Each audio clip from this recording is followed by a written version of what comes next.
What's going on, guys? Welcome to episode 49 of the Data Driven Strength Podcast. Today, Josh and I are going to be going over his most recent training takeaway newsletter, which discusses a really hot topic kind of in the world right now, which is the whole conversation around long muscle length training for hypertrophy. And Josh went through the research and kind of brings up a secondary factor that often isn't discussed in the same degree of importance when that might need to be the case based on some of the research that we have. As always, if you enjoy the show, like what we do, go ahead and leave us a 5-star rating and review on your podcast platform of choice. But without further ado, let's go ahead and hop right into today's discussion. So Josh, you wrote an awesome piece this time. I really like the way that you wrote this one, like the way that I interpreted it initially when proofreading was like, I feel like it told the story really well of kind of like the way that this area of research has kind of developed and kind of the conversations along this topic online in general, and kind of the whole kind of 5,000 foot view of this area, just to summarize briefly before you kind of hop into it, right? Full range of motion training is important. Most recently, we've kind of had some research suggest that it may not be the full range of motion per se, but the longest muscle length that you're reaching in an exercise. But now there's this third piece of where an exercise is the most challenging that might kind of modify that relationship even more. That's kind of, again, that's from a super high level, what we're going to discuss today. But Josh, I'm sure you're going to take us through some background before we kind of hop straight into it. Yeah, I think that's probably pretty sufficient background, to be honest. I think there was a meta-analysis a couple years ago. The exact year of the meta-analysis is escaping me right now. But kind of the best we could say as of a couple years ago was, longer range of motion is probably better than partials. And then to that specific meta-analysis, there was a letter to the editor, and the authors on the letter to the editor were like, hey, great meta-analysis, but when you're looking at these partial range of motion studies, it seems to matter where that partial range of motion is, right? Is it more in the shortened position or more in the lengthened position? And I would say that probably since 2018, 2019 range, there's been kind of these like glimpses of long muscle lengths in the research and like various discussions and stuff that I've come across. But like you mentioned, probably the last, 12 to 18 months or so, this topic has really kind of picked up steam, primarily just due to a good amount of research investigating this recently. I would also refer the especially interested listener to episodes 34 and 36 that we did, where we talk about this a little bit more. So this can kind of be viewed as like, I guess, an add-on to those episodes, because the exact conclusions we have, I think specifically in episode 34, regarding the specific kind of wrinkle in this discussion we're going to be talking about today, might be a little bit different than where we were at then. But that was, 15 episodes or so ago. But yeah, I think that's probably sufficient background. So I'll go ahead and kind of dive into an overview here. And as always, we'll try to make this podcast a little bit different than what the actual newsletter was. Make it a little bit more casual of a discussion, mention some studies that didn't quite make it into the newsletter, etc. So anyway, I want to acknowledge that this is a bit of a clickbait title, in the sense that, like, what exactly did we title it? We said there's more to training for hypertrophy than long muscle lengths. I think at worst, some folks will kind of take the recent discussion and say that's the only thing that matters. And just any muscle that exposes, or any exercise that exposes the target muscle to the lengthened position is going to be better, full stop, than another exercise that doesn't reach the same, peak muscle length. That's a bit of a straw man though, right? Obviously there's a lot more that goes into training for hypertrophy, but hopefully that was enough to kind of get people bought into another wrinkle to the story here. And specifically, that is considering the influence of the muscle length at the point of peak difficulty. So I'm trying to be pretty specific with my words here, right? In terms of how we're defining our terms, but I think that's probably the best we can do in terms of this variable I want to talk about, right? You could call it peak tension kind of more casually, but that might not totally be true. There's some considerations there, like what exactly do you mean by tension? This might differ between individuals, between muscles, etc. So I think just the most accurate representation of this variable I want to talk about today is the muscle length at the point of peak difficulty. So that's basically just the point in the range of motion that's the hardest, right? And typically this is going to be where you fail. Not always, but I'd say on average it's going to be where you fail an exercise, right? Or if you just think about the acceleration throughout the concentric phase of a lift, this is going to be the point where the acceleration is the lowest, right? Because it's the hardest to accelerate through that point, because again, it's the point of peak difficulty. And specifically, I want to talk about the muscle length at that point of peak difficulty, right? So if we take a step back and say, oh, these lengthen biased movements are good, right? Because they expose the target muscle to a long muscle length. But then the follow-up question that we're talking about today is, okay, but does that lengthen position have to be the most difficult portion of the movement? Can it just be kind of difficult? Maybe it's bad if that's the most difficult portion, etc. So that's kind of what we wanted to talk about today. So if we kind of work through the newsletter here, I'd encourage you to check out table 1 in the newsletter. It's kind of a representative table of some relatively recent studies kind of talking about this topic in general, right? The kind of range of motion and muscle length topic in general. And there's a few general trends that we see. The first is that honestly, range of motion does not appear to drive hypertrophy. Like if you have two groups, one training through a longer total range of motion and the other training through a shorter total range of motion, but the latter is being exposed to a longer muscle length, most of the time that leads to greater hypertrophy, again, in that latter group. Another general takeaway, again, just starting from a high level here, is that in studies that feature a group training through a longer muscle length, that group generally grows more, right? Again, pretty similar to what I just went over there. And then lastly, and this is where things get interesting, is studies that feature a group training at a longer muscle length at the point of peak difficulty, that group also grows more in general. But, those last 2 points I just talked about have not always been super clear up until this point in the research, right? So again, whether you just need to be exposed to that long muscle length or that the long muscle length at the point of peak difficulty, whether that's a primary variable. A good example of this is a study by Sato and colleagues, which can be found in that table. So in that study, they compared the bottom 50 degrees of a bicep curl compared to kind of the top 50 degrees of a bicep curl. So the bottom portion, or the group training the bottom half of the bicep curl, obviously was exposed to a longer muscle length, but the hardest part of their reps was at the top at an arm angle of 50 degrees, which is a longer muscle length than the hardest part of the other group as well that just trained the top half, because they trained from 80 to 130 degrees in terms of the arm angle. So the hardest part for them was probably at the bottom, which was only 80 degrees. So again, in a lot of these studies, the muscle length they're exposed to and the muscle length at the point of peak difficulty are often the same, right? So, we couldn't really say much. We can't say much about this specific question based on a lot of the research.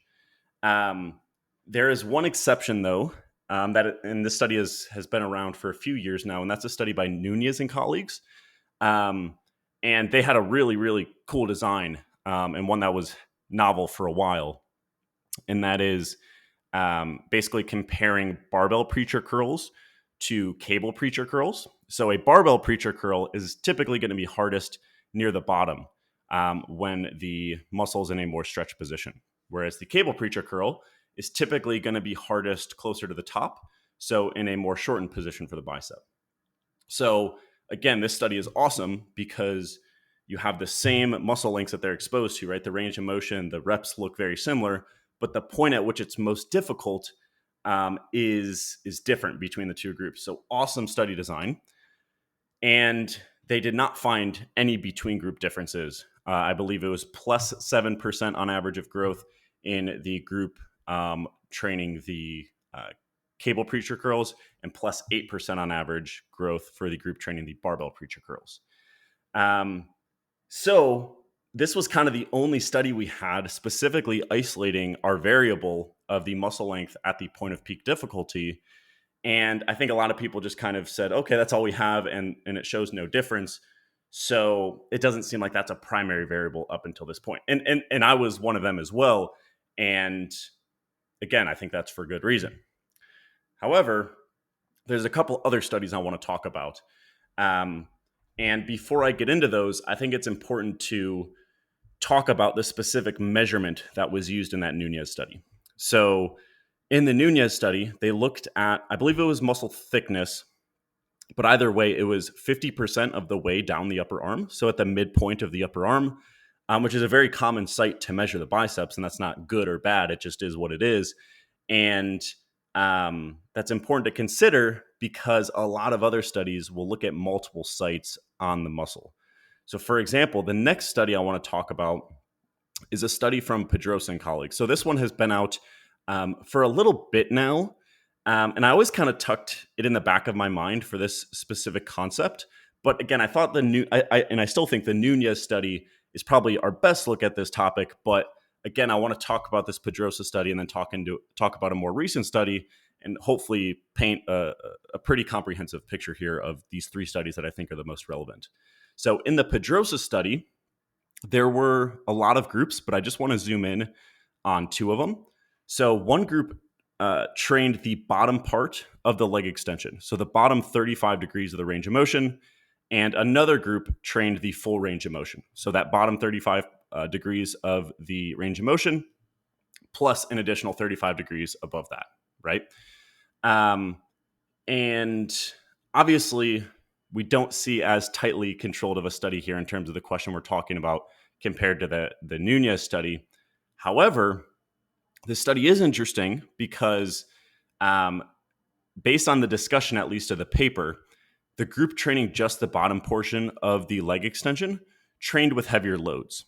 So in other words, if we think about the full range of motion group, typically in a leg extension, I assume this is the case here, they provided some supplementary materials and you could kind of see you could see what the machine they use looked like. And again, I'm going to assume that the leg extension kind of led to that full range of motion group having the point of peak difficulty at the top, so at a shorter muscle length. Compare that to the bottom, the group training just the bottom part of the leg extension. Their hardest part is going to be at the top of their range of motion, which is a longer muscle length, right? And that adds up because, again, when you look at the discussion, the authors indicated that group training just the lengthened partials used heavier loads. That tells us that that was indeed the case, and indeed the group training the bottom portion of the leg extension had a point of peak difficulty at a longer muscle length, right? And indeed, what we saw is that the group training the bottom portion of the leg extension saw more growth in general. The stats were a little bit hard to kind of, pick apart on our end. They just reported percent changes, and they reported a lot of sites, which is nice, right? But there were some things I would have liked to see that I couldn't totally get a grasp on. But I just averaged the 8 sites in terms of the percent increases in muscle thickness, or I think it was CSA in this case. But either way, I averaged the percent changes across those 8 sites. And in the full range of motion group, it was an average of 14.6% increase versus in the bottom half rep group, it was an average of 21.3% increase, right? So again, that's a study I kind of put in the back of my mind, and I was like, this Nunez study is probably a little bit better, but this Pedrosa study gives us some sort of look at this question and kind of leans in the direction of, hey, when you have the point of peak difficulty at a longer muscle length, that seems that might lead to better growth, right? And then in 2022, moving on to our last study, a study by, and I believe I'm going to butcher this, it's Zavaleta Corta and colleagues. So as of right now, it's a preprint. I posted about this study on Instagram, and the lead author commented, and he said, "Thanks for sharing." So that means I assume nothing is totally wrong or needs to be changed. But ultimately, we kind of figured that, hey, if the raw data is there in the preprint, the raw data is what the raw data is, and we can still do something with it. So ultimately, in this study, they compared incline dumbbell curls versus dumbbell preacher curls, right? And this is a really cool design because the dumbbell incline curls put you in a very lengthened position at the bottom, right? Because your shoulder is extended, which does stretch the bicep, and because your arm is hanging straight down at the bottom, the elbow joint is also in the position that leads to the bicep being the most stretched as well. So they're being exposed to arguably like the longest possible muscle length for the bicep, but that's going to an incline dumbbell curl is going to be hardest near the top, right? About when the arm angle is at 90 degrees. So near the top. And that was compared to a dumbbell preacher curl, right? So in this case, they didn't seem to kind of go all the way to the point of full arm extension. They went to the point where their forearm was parallel with the ground, or at least that's what it sounded like based on the preprint. And because the shoulder is flexed, that's also going to shorten the bicep a little bit. So those two factors in general means that the dumbbell preacher curl group was not exposed to the same peak muscle length. However, because the hardest part is probably going to be when the forearm is perpendicular to gravity, which in this case is the bottom position, the point of peak difficulty is at a longer muscle length. So again, just to kind of recap, incline dumbbell curl, exposure to a very long muscle length, but the hardest part of the range of motion is at kind of a moderate muscle length. Compare that to the dumbbell preacher curl, the peak muscle length they were exposed to is moderate or pretty long, but not quite as long. But the point of peak difficulty is at a longer muscle length than the dumbbell incline curl, right? So this gives us a really nice look at this concept. And again, based on the stats they did, I don't think they reported between group differences. So I kind of just used the mean changes and the baseline standard deviations. And there were some between group effect sizes in favor of the group training the dumbbell preacher curl. So kind of pointing a vector in favor of the muscle length at the point of peak difficulty mattering for hypertrophy, even when you aren't exposed to the same peak muscle length, right? So let me pause there. And before I recap, see if Zach, you have anything to add or anything to fill in just to make sure hopefully those studies are relatively clear. Can you explain the way that the dumbbell preacher curl was done in the Zabazlita Corta study again? Yeah. So, and I'll be clear again, I hope that this is like going to kind of be cleared up through peer review. Yeah. Um, but my understanding of the study, and sorry, one more kind of quick note is there were two portions of the paper where they kind of mentioned exactly how it was executed, and they kind of conflicted with each other. So again, this is my best bet. It could be wrong. We might learn more when this is published. It sounds like it's in the process of being published right now. But I believe that again, like any other preacher curl, your shoulder is flexed on the pad, right?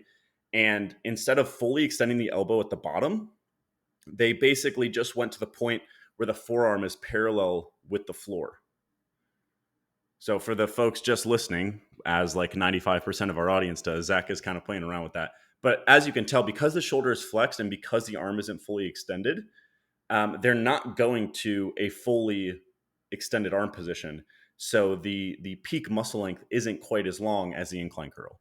Does that make sense, Zach?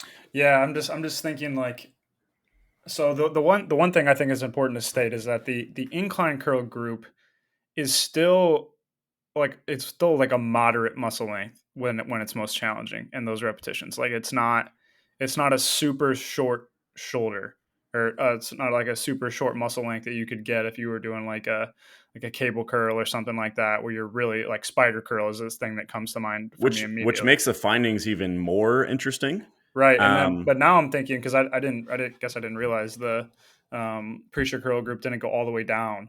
I would say that if that's the case, then those muscle lengths are even more similar than I initially thought. And so the fact that we still saw differences may indicate this is pretty yeah, important. Yeah, yeah, no, it's just interesting. and again, from the between group effect size, I calculated the confidence intervals that I also calculated with them. They did cross zero. So again, we'll see what they report in the published study once it's out. But it's unlikely that because my stats are again, I figured we could do something with the stats at this Yeah. point, right? But because we don't have the some of the baseline values, ideally you would run like a proper ANCOVA with the covariates accounted for. I wasn't able to totally do it the way we would want to, but we do have the percent changes, and again, that's what I kind of focused on in the newsletter. The dumbbell preacher curl group grew an average of 8% when you average out the 3 sites that they measured, compared to 3.2% in the dumbbell incline curl group. So again, if you want to take a very liberal interpretation to it, you'd say the dumbbell preacher curl group grew, almost 3 times more. I'm not going to go around shouting that, but again, the results in my interpretation leaned pretty strongly in favor of that dumbbell preacher curl group. Just like the couple times that we've had this conversation, the reality is, regardless of the statistical approach used for this one study, once it's finally published, um, regardless of the findings of that study, it's probably not going to justify you turning your entire training approach upside down. What's going to be Yeah. required is that, just like we've had some meta-analyses that have honed in on the exposure to a muscle length, through the partial versus full range of motion literature. Shout out to Milo. Um, we're going to need, multiple more studies that try to isolate this variable and eventually meta-analytically aggregate those as well. So to me, like you said, I think that, for the most part, the raw data should be the raw data, unless there's a typo, of course, something like that. Yeah. So I'm not too concerned about it, but ultimately what this should do is just helps you decide what side of the fence to sit on, like once you actually go to train. But the nice thing is about this research, for the most part, is based on what we have. When we look at everything, I don't think you're going to be in a, like, you're not missing out on a ton if you're kind of on the wrong side of that argument initially. If you're Yeah. training with, exposure to long muscle lengths, and just even using common sense, having some tension in that like relatively stretched position, you're probably going to be in a really, really good spot. Now we're just talking about, can we slightly modify how much, per hypertrophy that we're getting from kind of trying to scoot that position where it's most challenging a little bit towards that longer range. So to me, I think that ultimately, even if this, the statistics on this one study changes, looking at things appropriately in terms of like what one study can do for us anyway, I think is going to lead us to the right spot anyway. So Yeah. yeah, I think it's a definitely interesting paper. I Yeah, think, it's this area just has more and more layers to it. It's like an onion, right? Like we just keep getting more and more questions. Like, does it matter about the muscle? Does it matter about the, like in this example, like what if we, yeah, just I don't know. I just have so many more questions than answers now. yeah. The particularly tuned in listener might be like, okay, but you mentioned that Nunez study, which arguably is like the best experimental look at this concept, and it didn't show a difference. Like, why are you guys kind of making the assumption that this variable of the muscle length at the point of peak difficulty probably does matter? And that leads me to, again, I want to to want to kind of just quickly recap these 3 studies and speculate as to why that Nunez study is arguably an outlier compared to the other 2. So in that Nunez study, I mentioned that they only measured bicep size halfway down the upper arm, so at that 50% site of the bicep. Whereas in the Pedrosa study, they looked at the rectus femoris as well as the vastus lateralis, and they looked at 40%, 50%, 60%, and 70% of the way down the upper leg. So 8 total sites. And then in the incline curl versus preacher curl study, they looked at 50% down the upper arm, 60% down the upper arm, and 70% down the upper arm. So as you can see, there's a lot more sites in the Pedrosa and Zabaleta Corta studies, right? And particularly, there's more distal sites. So distal in this case would be closer to the knee for the quads or closer to the elbow for the biceps. And it does seem that just in general, long muscle length training, right, when you expose a muscle to a longer muscle length, seems to lead to more growth, particularly at more distal sites. And I think it's reasonable to assume that also if you increase the point of peak, increase the muscle length at the point of peak difficulty, that's also going to kind of bias those distal sites more as well. So kind of the reason I wanted to write this newsletter is, okay, we had this Nunez study for a while, which is well cited to say that the muscle length at the point of peak difficulty might not be as important as simply the exposure to the point of peak difficulty.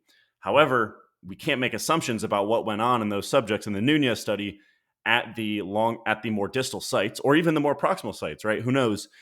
Because that was all that was measured. Now, someone could, kind of rebuttal against that and say, well, you're just increasing the possibility of a false positive with more sites, which is true to some degree, right? And that's ultimately why any conclusions we have here are tentative. And as you said, Zach, we have more questions than answers at this point. But I think it makes intuitive sense to probably bias your training a little bit more towards having longer muscle lengths, or at least moderate to long muscle lengths at the point of peak difficulty. For a good chunk of your training, right? It doesn't necessarily have to be everything. But I think that's probably a good take home based on the research that we do have. And that leads me to a more general point about regional hypertrophy, right? In that, a lot of exercise science does only look at one site in terms of muscle size measurements. And in studies that do have multiple sites, it's not uncommon for one site to have a meaningful difference between groups, but other sites that not be the case. And before we started recording this podcast, I just thought of various kind of areas of research where this regional hypertrophy phenomenon seems to be the case, or seems to matter. So the first is muscle lengths, right? As we've talked about. The second is exercise selection. The third is potentially proximity to failure. There's one or two studies that come to mind there in terms of, again, closer versus further from failure groups, seeing similar hypertrophy at one site, but different hypertrophy at another site. I'm aware of a couple studies kind of in the realm of eccentric versus concentric tempo and how much time is spent in each of those phases, and also eccentric only training versus concentric only training. The reason I kind of name drop all those areas of research is that this regional hypertrophy stuff might matter, right? And it might kind of force us to rethink through some of the general takeaways that we have in the research. And it's becoming more and more common to look at multiple sites, as it's pretty dang clear that regional hypertrophy is a thing just in general. And again, there's just so much to learn, because maybe 100 years from now we can have like a beautiful periodization scheme where we just take all of these factors into account, and we're able to kind of optimize things to get the most or maximal growth at every single possible site. But yeah, that's what I think is going on. I could be wrong based on additional research that comes out, but it seems like doing a good amount of your training in which the point of peak difficulty is at a relatively long muscle length. It doesn't have to be the longest possible muscle length, but a relatively long muscle length is probably going to lead to more hypertrophy on a per set basis. Yeah, no, I think you did a good job with this. Yeah, I'm excited to see where kind of this area of research goes. I think there are so many, kind of add-on questions that I have. Like, one question I have for you, Josh. This is more based on your training experience, so this is not necessarily literature informed. Let's say, completely theoretically, and this is a tough example to even come up with.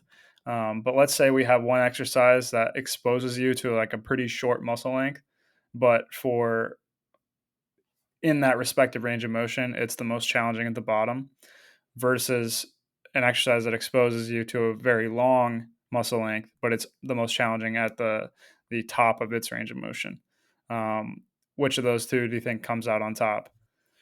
I think the relative difference in terms of the point of peak difficulty, or I should say the amount of difficulty at the point of peak difficulty and the amount of difficulty in the rest of the range of motion matters. Hmm. So I think that's might be what's kind of going on with the dumbbell incline curl, right? Like you're effectively unloaded at the bottom when Mm-hmm. your arm is just hanging there in the most lengthened position.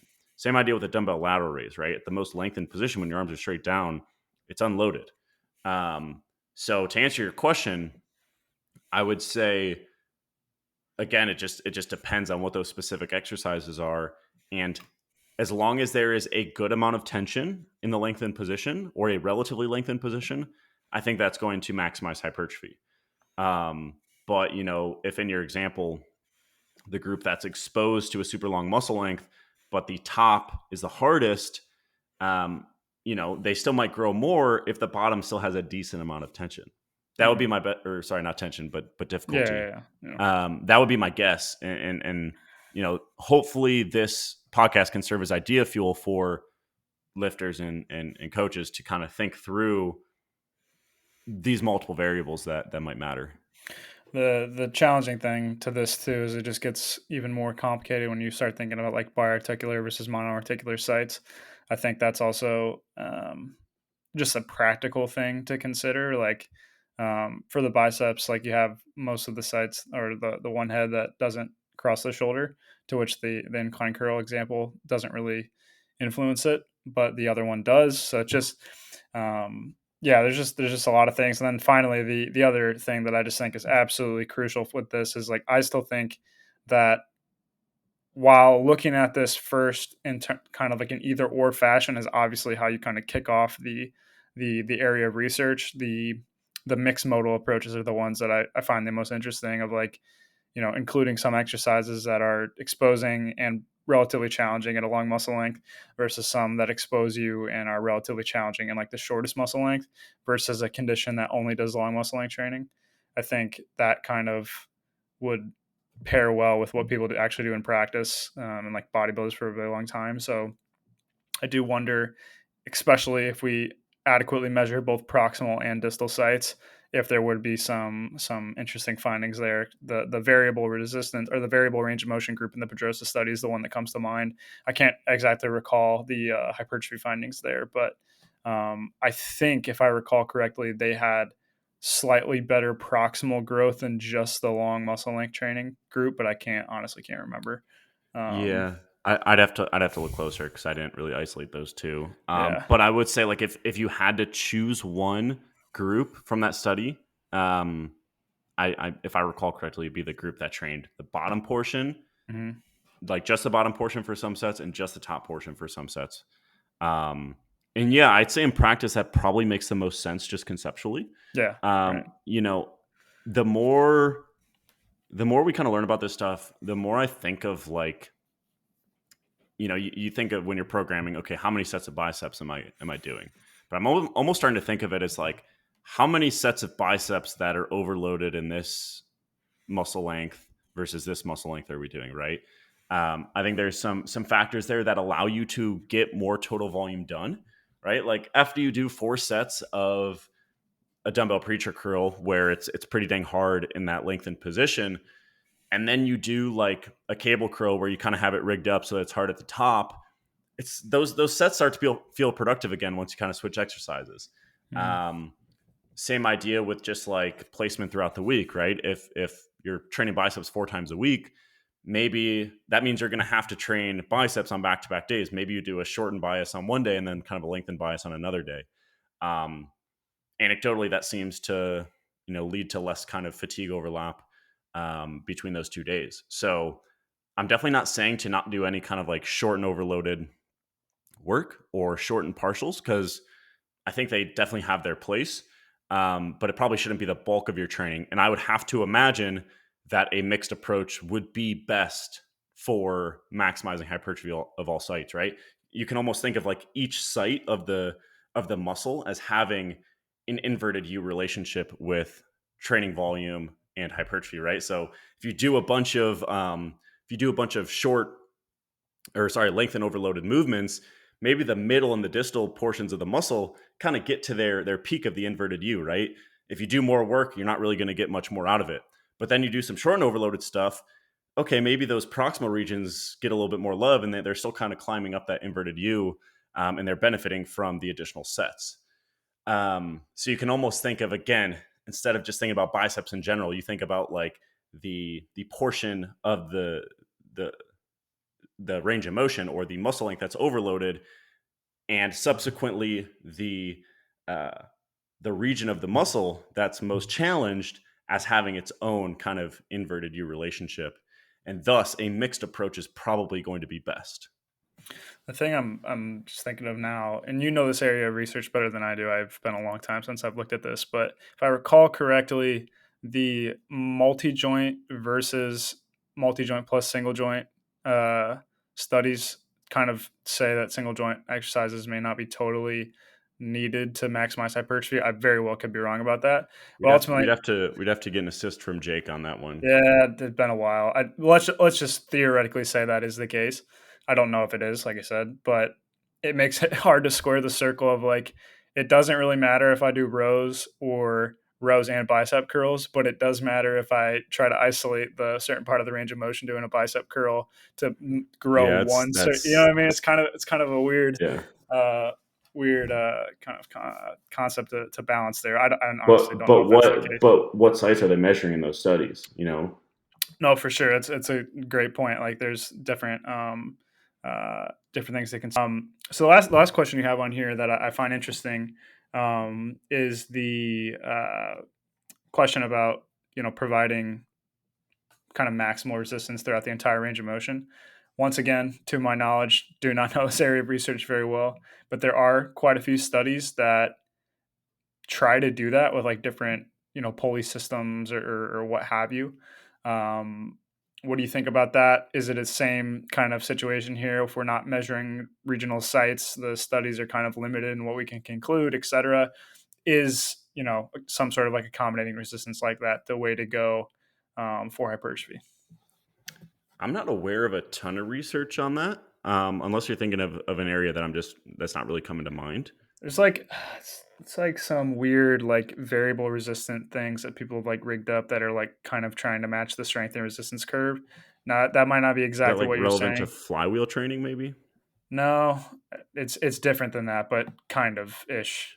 But That I mean, if that stuff exists, I'd love to dive into it to see if it's related because that's something I kind of had down as something we could talk about. Is like theoretically, would it be optimal to perfectly match the resistance curve to the strength curve? So, in other words, the point of peak difficulty is not just at the length end of the shortened position, but instead it's everywhere. Is that going to lead to more growth on a per set basis? I would hypothesize that it would. However, a consideration there is that if in general training at a long muscle length, all things kind of held equal, training through a longer muscle length leads to more growth, then by having a ton of fatigue going into that portion of the range of motion because you just grinded through the shortened portion of the range of motion, that might kind of limit how much you can get out of the lengthened position once you get back there later in the set.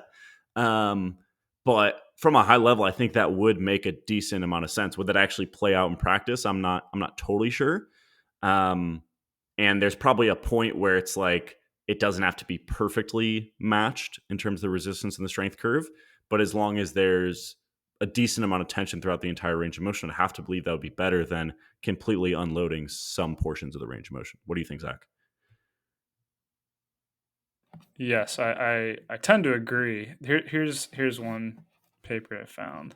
I'm just gonna pop it over to you on the outline here. You can just briefly take a look at it, but yeah, I mean, like just conceptually, I think it kind of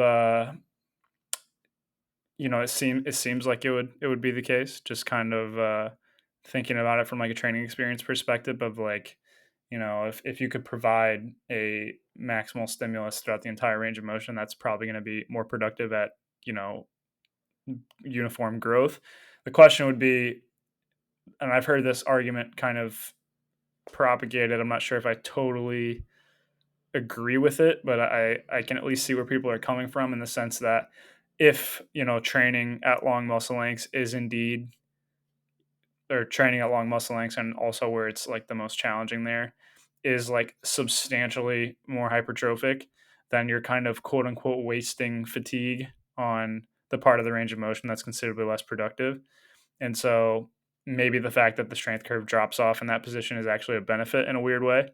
But I don't know if I actually think that is the case, but yeah, no, I've heard that argument at least. But if I'm just going purely off like training myself, I would theoretically think if you could match the strength and resistance curve really well, and it's pretty challenging throughout the entire thing, and maybe it was slightly biased towards the kind of the bottom end of the range of motion, but like it's considerably smoother than like most exercises are. Um, I would tend to think that would probably be more beneficial. Yeah. Yeah. I think it might be helpful to wrap up by talking about some potential applications of this concept, right? Again, it seems that having the point of peak difficulty being at a relatively long position is probably a smart idea as like your default as the bulk of your training. Again, we'd definitely be proponents of kind of having various muscle lengths that are overloaded within a training week, within a training program. But for, again, the bulk of your training, that's probably a good way to go. So at the bottom of the newsletter, I dropped 4 examples of this. So the first is a cable curl facing away from the weight stack. Um, and you're basically far enough away from the cable stack so that it's pulling you back a little bit in that bottom position. So if you just do this, but the cable's pulling you straight down at the bottom, you're probably not getting the same effect compared to if you step forward. And again, you're basically have to fight against the resistance a good amount when you initiate the movement in that more lengthened position. Compare that to the dumbbell incline curls, similar to the study that we talked about. In that bottom position, right? Obviously, gravity is just pushing you straight down. So in that very bottom position, there's not a ton of resistance to kind of overcome. So I would hypothesize that would lead to more muscle growth in the cables versus the dumbbells. Another example, and this one has become pretty popular, is cable lateral raises over dumbbell lateral raises, right? Especially if you set the cables at around like shin or knee height, even as high as like, the, completely level with where your hand is at the bottom. So it's really hard to get it going at the longest muscle length at the bottom.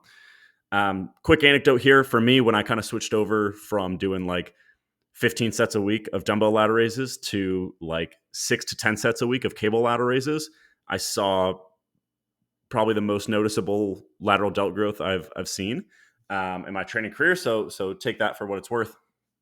Another example I have here is a leg extension. I've seen some leg extensions that kind of have a cable and effectively pull you straight back at the bottom.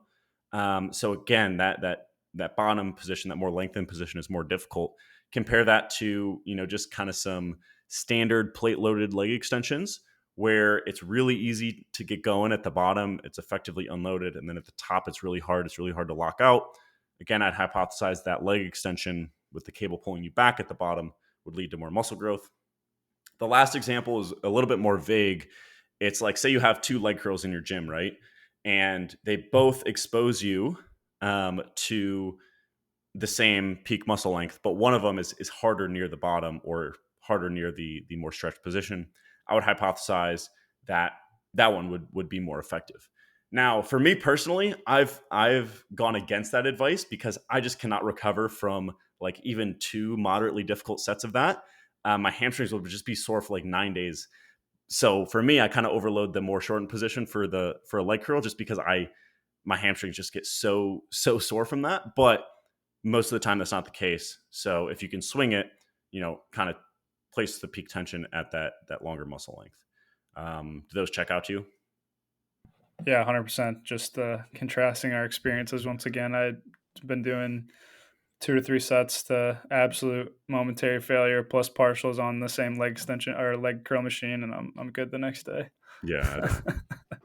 Like it's very hard for me to train my hamstrings and be able to sit down the next day without like thinking about it. That's Like crazy. no matter what I do, like right now it's Wednesday right now, and on Monday I did 2 sets of RDLs to the floor.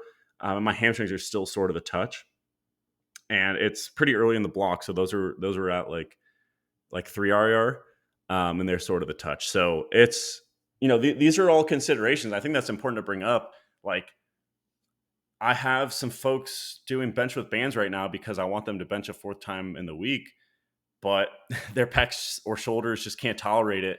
But if you overload that top position, it doesn't seem to be quite as fatiguing in the coming days. Does this is a question? Obviously, your our like segment lengths slash leverages are considerably different.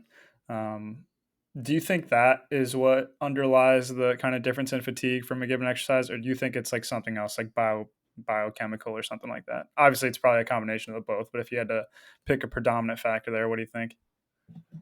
This is super like unscientific, but just generally larger people, like people that are taller and just seem to have like wider frames, kind of separate from how well trained they are and how much muscle mass they have. It just seems on average they don't handle the same Yeah, amount of the same training stress as well in terms of being able to recover from it. yeah, So I'd have to imagine it's related to segment length to some degree, yeah. and just maybe yeah, I don't know. But that seems to be the case on average. Yeah, no, that's what I would guess too. I just find it interesting that it's like it's cross movement usually. So like Hmm. super tall people that have a hard time squatting, that kind of makes sense to me. But then like when you go over to other movements like a bench press where I don't think you're getting like a more of a stretch. If anything, I feel like you're getting less of a stretch. Um, I'd have to think about that closer, but like that It's type of definitely not like massive. You know what I mean? right. Yeah, Right. So like that to me is odd. That's odd yeah, that in one case that clearly seems like to be a mechanics issue where you're just, leverages are a little bit unfavorable for squatting. But in the other case, theoretically, you would think that you're not getting as much of a stretch, so you'd be able to recover from more of it, if anything, than the opposite direction. yeah. But I don't know, just something I've been thinking I'd about. have to imagine it's a combination of things.